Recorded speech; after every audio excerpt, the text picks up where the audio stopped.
اللہ تبارک و تعالیٰ نے حضرت ابراہیم علیہ السلام کو بھی کچھ ذبح کرنے کا حکم فرمایا تھا. یہ قرآن کی آیت ہے وَإِذْ قَالَ إِبْرَاهِيمُ رَبِّ أَرِنِي كَيْفَ تُحْيِي الْمَوْتَى قَالَ أَوَلَمْ تُؤْمِنْ قَالَ بَلَىٰ وَلَٰكِن لِيَطْمَئِنَّ قَلْبِي. مولا اس لیے میں عرض کر رہا ہوں کہ میرے دل کو اطمینان ہو جائے، ایک بار دیکھ لو.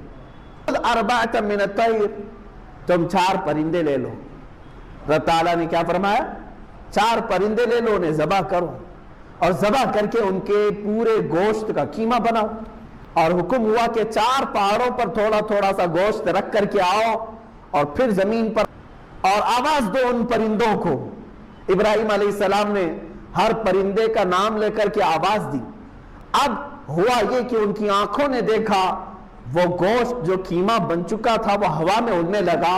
جس پرندے کا جو گوشت تھا وہ اپنے اپنے جسموں میں ملنے لگا اور بغیر سر کے بغیر منہ کے وہ پرندے فقط اپنے جسم کے ساتھ اڑتے ہوئے آئے اور ابراہیم علیہ السلام کے پاس جو سر رکھے ہوئے تھے وہ جسموں کے ساتھ جڑ گئے اور پورے پرندے ہو کر اڑ گئے.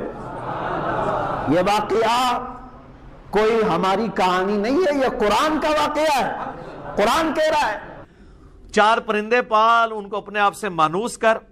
ثم اجعل علی کل جبل، پھر جتنے وہاں تجھے پہاڑ سامنے نظر آ رہے ہیں نا، ان کے یعنی جانوروں کو ذبح کرنے کے بعد اس کے گوشت کے ٹکڑے کرنے کے بعد چاروں کو مکس کر کے ان پہاڑوں کے اوپر رکھتے. یہی آخری درجہ یہی ہو سکتا ہے نا کہ قیمہ کیا ہے، قیمہ بھی چاروں کا مکس ہو گیا اور سارے پہاڑوں میں کچھ یہاں ڈال دیا، کچھ گوشت ادھر کچھ ادھر ادھر. منہن جزءا، ان کا ایک ایک ٹکڑا چاروں پہ رکھتے. ثم ادعوہن یأتینک سعیا، پھر تو انہیں بلا، تیرے پاس دوڑتے چلے آئیں گے.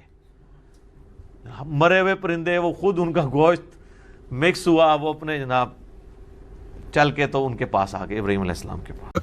Wake up to reality.